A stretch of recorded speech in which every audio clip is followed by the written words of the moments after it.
with Scott Allen. Hello, I am your host, Scott Allen, and this is Phronesis, Practical Wisdom for Leaders. If the topic is leadership, I'm in. I've spent more than 20 years in the field teaching, learning, writing, and questioning. When I'm not working on Phronesis, I travel, delivering keynotes, working with individuals and teams, and helping people from organizations across industries become better leaders. Want to learn more? Visit me at scottjallen.net. Phronesis offers a smart, fast-paced discussion about all things leadership. We explore relevant topics and incorporate practical tips to help you make a difference in how you lead and live. Listen Notes lists Phronesis in the top 3% of podcasts worldwide. Phronesis is the official podcast of the International Leadership Association. ILA brings together those who teach, study, and develop leadership, advancing leadership knowledge and practice for a better world. Learn more at ila-net.org. Finally, if you enjoy Phronesis, please subscribe to stay current on our weekly episodes. If you find an episode that resonates, please share it with your colleagues and friends. And if you want more content, subscribe to my newsletter, The Leader's Edge. The link is in the show notes. As always, thanks for listening. And now, here's today's show. Okay, everybody, welcome to Practical Wisdom for Leaders. Special episode today. We have Dr. Jennifer Garvey Berger. She's the author of 4 acclaimed books on leadership, and she's co-founder and CEO of Cultivating Leadership, a consultancy that serves executives and teams in the private, nonprofit, and government sectors around the world. Her clients include Google, Microsoft, Novartis, Wikipedia, and Oxfam International. She is Senior Scientific Advisor to the Inner Development Goals, an international personal growth initiative based in Sweden. Jennifer, thank you so much for stopping by again, and really, really looking forward to this conversation.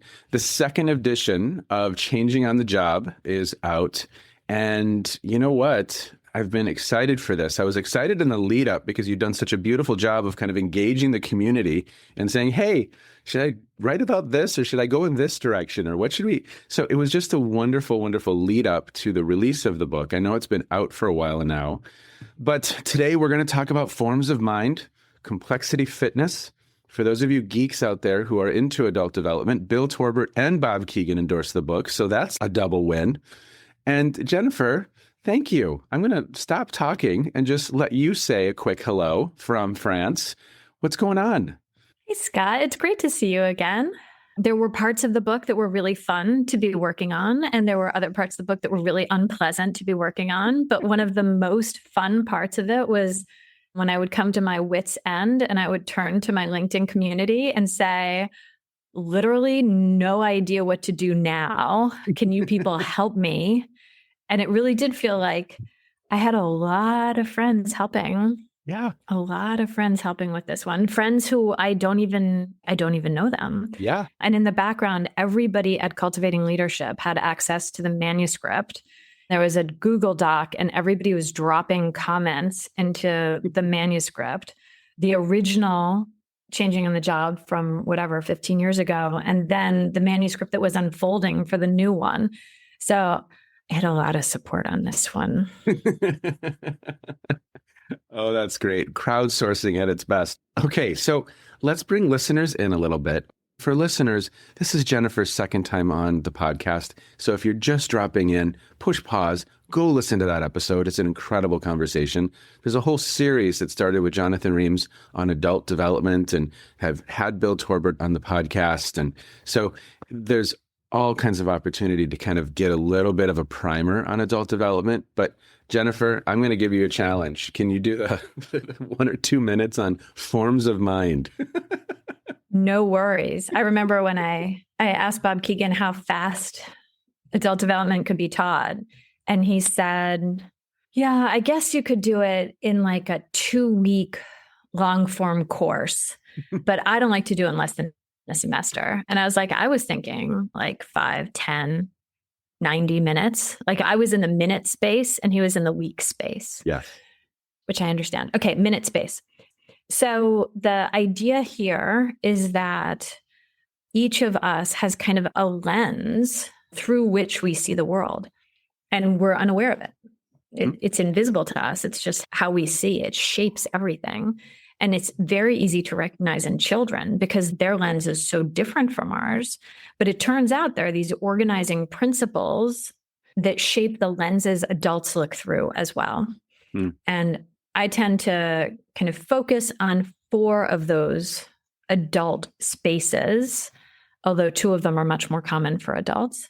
The first one I focus on, I call the self-sovereign mind, because it's the time when we are kind of the kings or queens of our own dominion, but that dominion is just one, one person. We don't take the perspectives of others. We are not yet able to internalize the perspective of somebody else. We're not able yet to see abstraction, complexity, all that stuff strikes us as problematic, probably untruthful, or in some way manipulative because people are describing a world we have no access to. Great. So this is the self-sovereign mind, long recognized in children and only more recently recognized as a full-fledged adult way of seeing the world. I think it's probably more common now than it used to be because people are under so much pressure. And with pressure, we can either metabolize pressure into development or we metabolize pressure into fallback. And the easiest way to metabolize pressure is into fallback. So I think we're seeing more of this self-sovereign form of mind than we have seen before. Most adults move past that. Most adults reach into the place where they not only take in other people's perspectives, but kind of swallow them whole and live inside the perspectives of others. There are clues about how doing in the world, what's good and bad, all come from something outside them. Yes. We call that the socialized mind because it allows us to live in societies. Because for the first time, we're able to subordinate our own interests on behalf of a collective. Yeah. Because the collective is us in many ways. Yeah. So if I grow up in Tennessee in a Baptist community that's conservative, that's the waters I'm swimming in, so to speak. And I take that in, correct? You take that in. And for most of human history, that was probably the best, most expansive thing you needed to do because your community in Tennessee was going to hold you for the rest of your life. You're going to live there. You're going to work there. You're going to die there. That was where you were going to be. Now, that set of perspectives is probably too small for many people trying to function in this crazy, mixed up, unimaginable world that we live in. So many adults get kind of tired or overwhelmed by trying to take in the perspectives of others and find their way that way. And they pick up the pen and begin to write their own story. They say, wait, I'm not going to look out there. I'm going to look in here. And in that way, they are able to kind of decide what their values are, how they want to see the world, how they want to be in themselves. And then for very few adults, but maybe more than has been true before, you get people who stop thinking, oh, my writing my own story isn't actually the truth of the matter. The truth is, I both write and am written by. Both of these things are simultaneously true. We call that the self-transforming mind because that's the mind that is constantly kind of flowing with complexity, change, uncertainty, and doing that dance in order to grow themselves as they find innovative solutions to their challenges. That was totally not 3 minutes. But it was awesome. Okay, wonderful. So we've got the forms of mind. Now let's talk a little bit about complexity fitness, and then we're going to move into the conversation for the day about how do we, with a group of human beings, design programming to help facilitate. So let's talk a little bit about complexity fitness, and then I think we'll have the foundation set. Awesome. So complexity fitness, which was actually a term brought to me by my colleagues and friends, Carolyn Coughlin and Patrice Laslett, with whom I work at Cultivating Leadership. This is the idea that each of these forms of mind are like different fitness levels for facing the complexity of the world. And you can imagine this earlier one that I described, this self-sovereign form of mind, doesn't handle complexity very well. Not a lot of fitness for complexity, a lot of fitness for lots of other great things, but for complexity, not so much. And as we grow through these different forms of mind that I've just described, it's almost as if we reach different levels of capability and fitness for handling a world that is increasingly complex. So you and I are both working with organizations, and you're in an organization and we're doing some type of programming. And it could be for those who are doing coaching. I know in the book, there's a lot of kind of work on, look, if we're coaching, this is ways to be thinking about this. And what I love about your work and have always loved about your work is that it is really nicely grounded in, look, we are working with organizations and we are embedded in that context. So how do we take this thinking, which is beautiful, wonderful, awesome thinking, and actually operationalize it?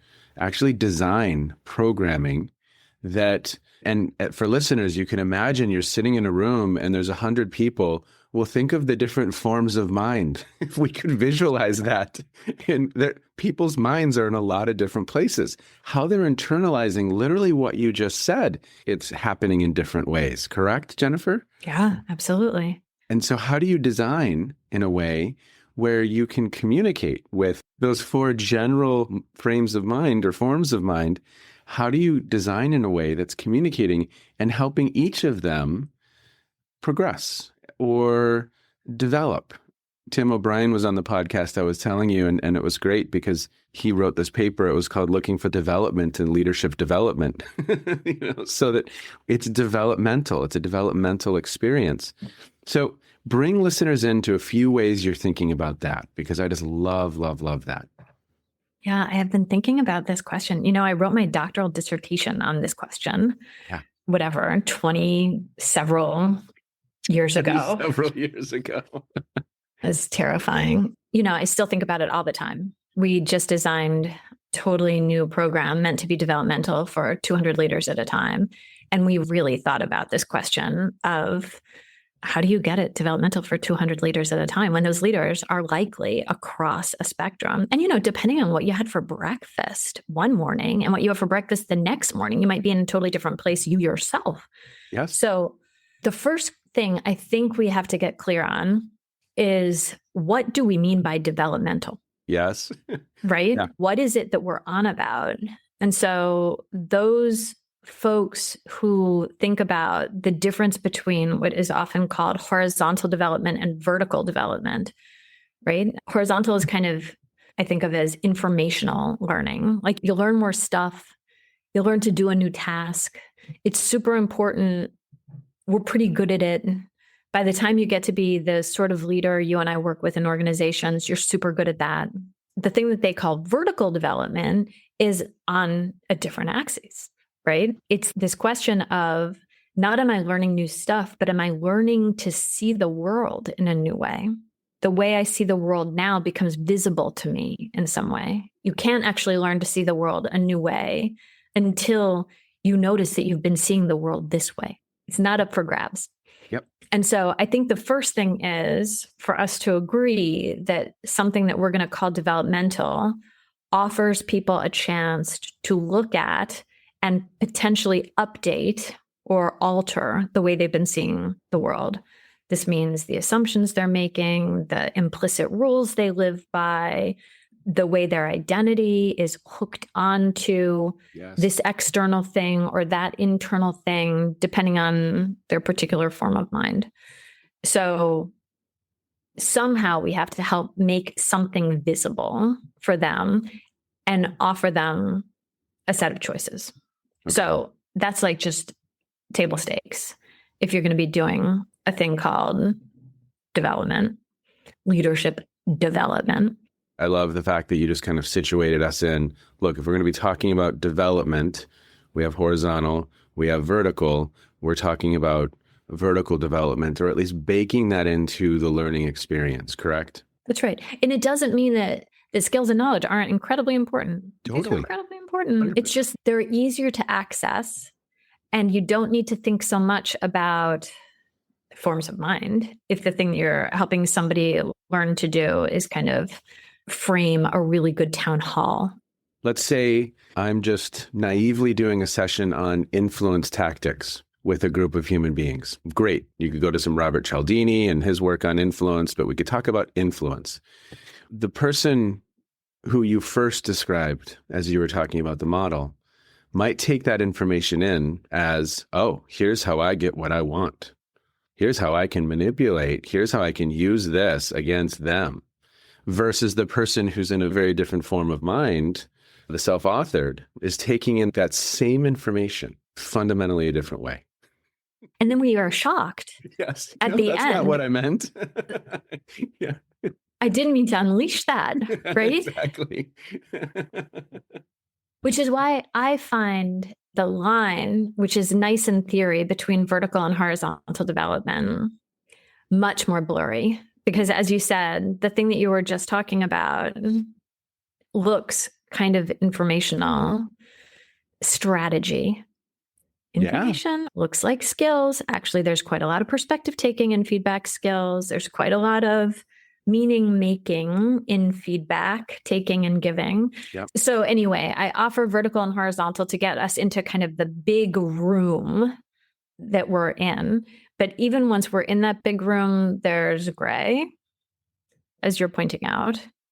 I think the next thing to know, though, is that when you know that people are going to be taking in information in all these different ways, making meaning of it in all these different ways, you have a choice. And a lot of the programs I see are what I think of as psychologically narrow. They have as a goal, very often in leadership development, an implicit goal, sometimes even an explicit goal, that in this program, you are going to find your own leadership voice, for example, which sounds to me like we're going to help you from the socialized to the self-authored space. Right? Right now, you don't have a leadership voice. You're kind of embedded in the world out there. I am going to hold your hand and lead you to a place where you're going to have your own voice and you're going to be embedded in a world in here. I have questions about whether this could be done in like a 3-day program. But anyway, I see a lot of that.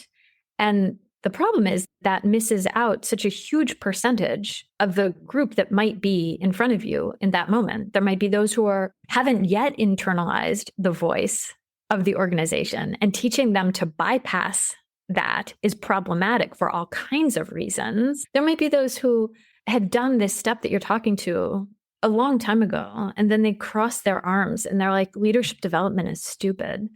I've crossed this bridge. I don't need to cross this bridge again. Yes. And so I think we have this question about, do we want to create psychologically narrow leadership development experiences or psychologically spacious leadership development experiences? I think both of these are fine choices. But if you're going to create a narrow experience, you want to come up with a net that nets you the participants who are inside the band you want, and not outside that band, because that's what you're designing for. Yep. And if we're going to create something spacious, then we need to understand that the content we offer and the way we offer it is going to be consumed in many different ways. Yes. And just us understanding that, that's such a beautiful insight as we then continue to design. Yeah, I think the thing adult developmental theory did for me when I came across it now almost 30 years ago was it shattered forever my hope that I could design something so good it would reach everybody in the same way. I hope people make this sense of the thing I'm doing. That's okay. That's off the table. But actually, that shattering is incredibly liberating because it means, okay, get to think about in these like very flexible ways about exactly what is it. What is the next step? How do I design a next step program instead of an A to B program where everybody starts at A and everybody ends at B? How do I design a program where everybody starts at today and ends at something bigger than today, plus one, right? Yeah. And I totally believe that design is possible. Yes. Talk about that. What are some things? How do you think about that? I imagine you are consistently experimenting because there's no one in the world you can call to say, hey, how do I design this? Can you give me the 4 steps? You're that person. How do you think about that? What are some things that you've learned in that work, in that experimentation? Yeah, so I'm lucky enough so that I can call people when I'm stuck and say, let's talk it through, Yeah. Yeah. because there are a lot of people who've been stuck there before. So I think one of the things I talk about in the book is you have to think about how people are entering and what is the thing you're selling to them. Because whenever anybody walks into a room on a program, you're kind of selling them something, or as I like to think about it, you're kind of leasing them something. They don't have to buy it. Yeah. But they're going to rent it for the day, take it around the neighborhood, kick the tires, pop the hood on this thing. And they need to care enough about it to bother. The more critical they are of what we're on about, probably the more they're bothering, which is super helpful. Yep. And so I need to understand what the promise of the material is for them, how to offer that promise. Like for some people, an influencing skills workshop is about selling more stuff or getting your way more often. Yes. For some people, it's about doing your job better so that you acquire a better reputation and the kudos and appreciation of those around you. For some people, it's about being able to influence people in the direction of your values. And so you can see that's a kind of self-sovereign, socialized, self-authored framing.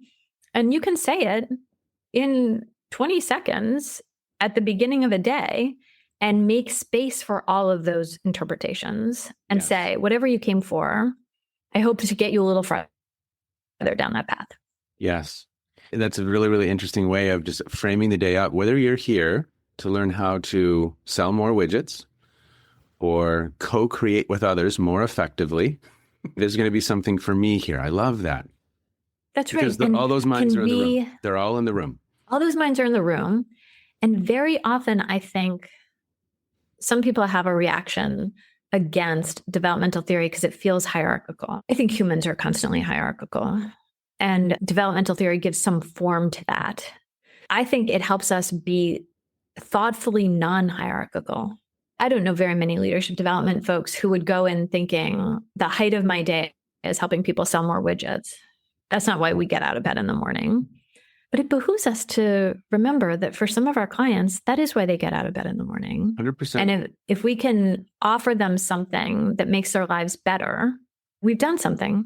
And to your point in the book, we talk about meeting people where they are. I mean, I think at times it can come off as a little judgmental that there are people where that's why they're getting out of bed. And that's the motivation. And that's their lived reality. And are we meeting them where they are?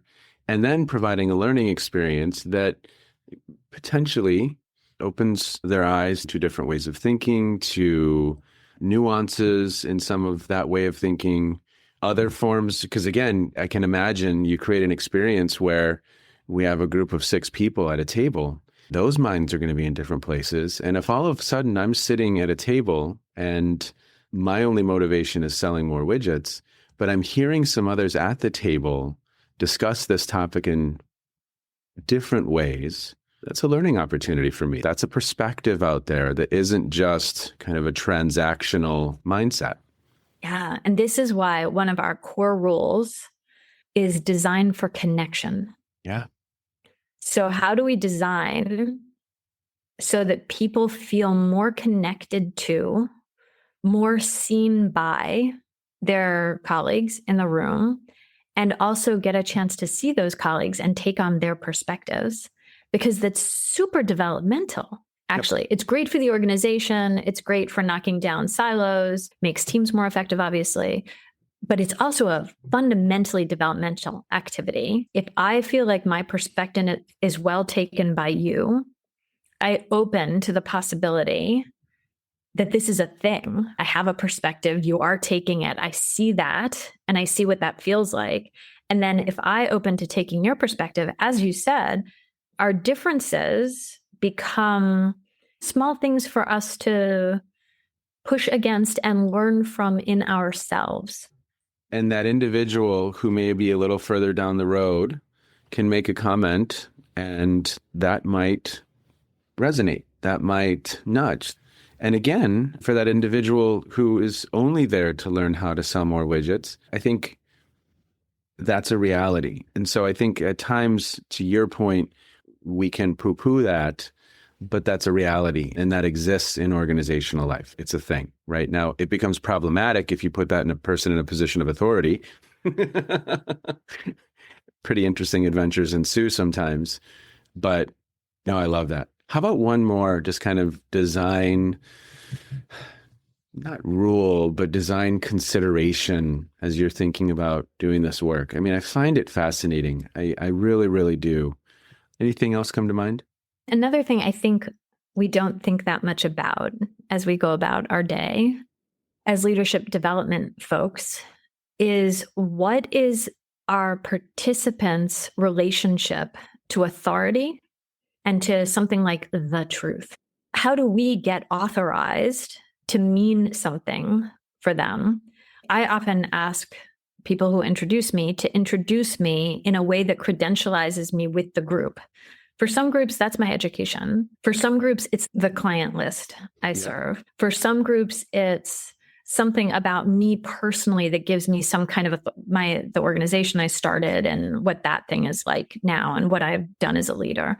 But you can hear that each of these relationships to authority is going to matter differently to different forms of mind. Yes. And similarly, the concept of truth, like what is the truth? Earlier in our developmental journey, we have a very black and white relationship to the truth. There is truth, there's falsehood, there's nothing in between those things. Later on, we develop shades of gray. We understand there are whole areas that you can't know what's true, what's not true. And later, the whole concept of truth begins to be, like, interestingly problematic. We have to be able to dance with every one of those perspectives and not find ourselves trapped by our meaning space so that we only live inside one of those perspectives. Because what tends to happen is, without reflecting on it, the leadership development expert comes in, is in one of those forms of mind, him or herself. They design for that. And then when somebody pushes against that, they know that person's wrong-headed or an idiot in some way. And so then they need to push against that pushing against. And you get this like very unproductive conflict in the room, as opposed to knowing I'm designing from my form of mind, making space for other relationships people might be having to these things, and then dancing with these different perspectives in a way that makes clear that we have these different perspectives and that there are multiple possibilities there. Yeah. And that in the room, you could surface these many possibilities, and that itself would be developmental and interesting. Oh, 100%. That's one of those moments where I'll move into facilitation mode sometimes, because I may have a participant ask a question, and as you know, those questions can feel left field. They can feel on target. They can feel like, oh, geez, that's not what I'd meant at all. This person internalized this way. Oh, wow. Okay, we're off. So I love that part because it's a little bit of improv. But I often then go to the room. I just move into facilitation mode. And I say, okay, how do other people internalize that question? How are you all thinking? And it's beautiful how those different perspectives will pop up and kind of take care of that space for you much of the time. And you're using the diversity of perspectives in the room. And diversity is such an important piece in helping us expand our own view. Mm-hmm. And so just making it manifest, making it an object of everybody's reflection in the room is like incredibly developmental. Yep. And it again is the thing that you're pointing to in that move that you're making is, I think, the fundamental developmental impulse in a really developmental leadership development person, or leader or therapist or teacher or whatever profession you might be in. But this fundamental idea, I don't have the right answer in my pocket. Collectively, There's a whole lot of wisdom here that we could make sense of together. And that will advance each of us a little bit farther than we were before. Yeah. It's so interesting too. But even sometimes in those answers from people in the room, you get the individual who says, well, you just need to do X. And their form of mind is kind of in a space. And then you get the individual who says, the company always says that we should be doing this, right? Okay. And then you have the person in the room who says, well, you know what? It depends. So it just highlights the importance of us as designers and us as facilitators being super self-aware and having done the work and continuing to do the work ourselves so that we can be of best service in the moment. And again, there's this paradox that developmental theory looks kind of judgmental. But without developmental theory, there's surely one of those participant voices that you would be saying, you're right, you're wrong. I have to figure out how to fix that one. But this one's a real problem. This idea of, oh, this is a problem. I need to deal with it. I need to fix it in some way. Yeah. Is I think what's going to be just in us if we're not careful. And developmental theory, I think, softens that and says, oh, that is a human being with a fully intact meaning system. Yep. And they're speaking from that fully intact meaning system. Yep. My job is to admire that and hold space for maybe that meaning system to grow a little bit. Yep. That's my job. My job is not to fix it, correct it, alter it, poke at it, prod at it, break it open, like all these other things we might think of as our job, then kind of fade away when we take a real developmental view. Yeah. Incredible. And as we begin to wind down our time, is there anything else that you want to say about the second edition that we haven't gotten to that listeners might be interested in? Anything else come to mind for you?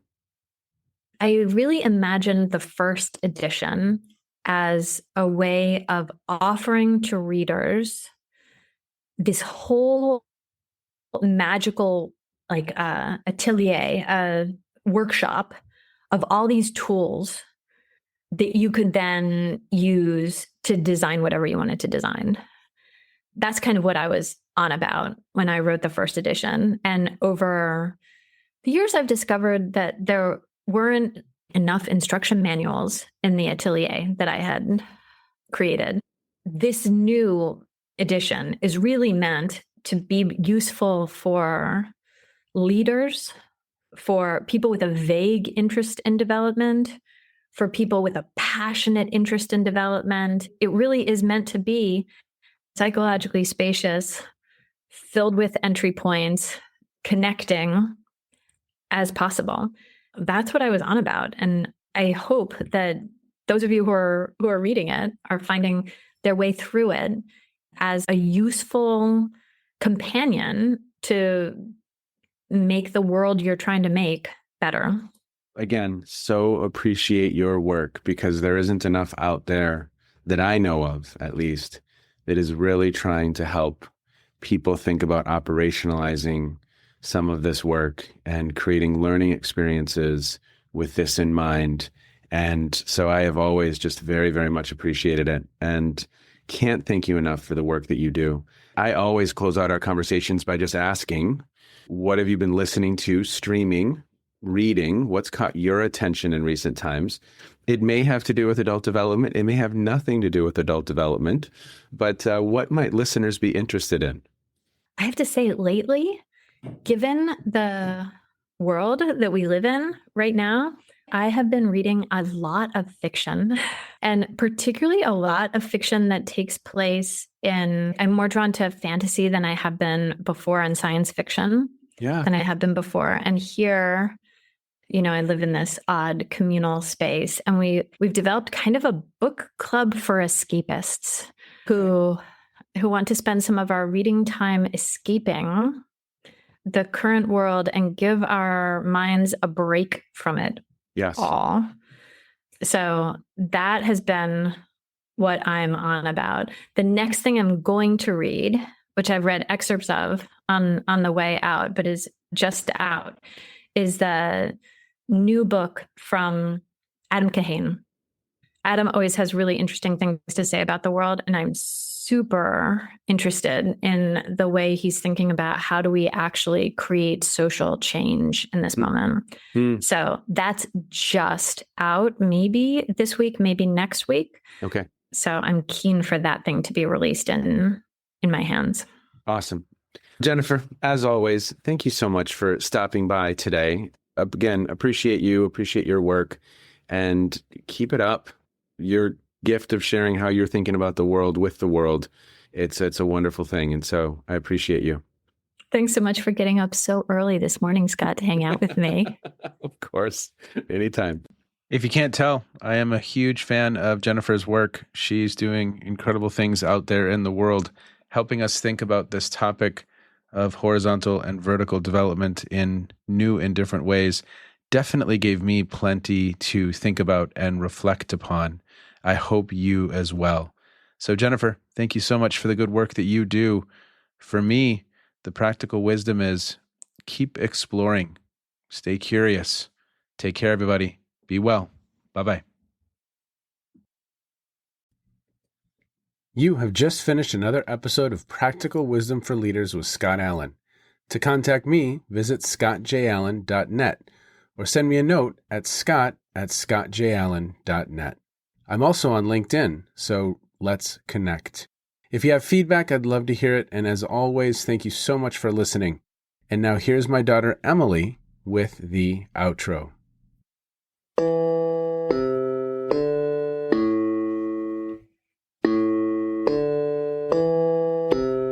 You've been listening to Phronesis, Practical Wisdom with Scott Allen.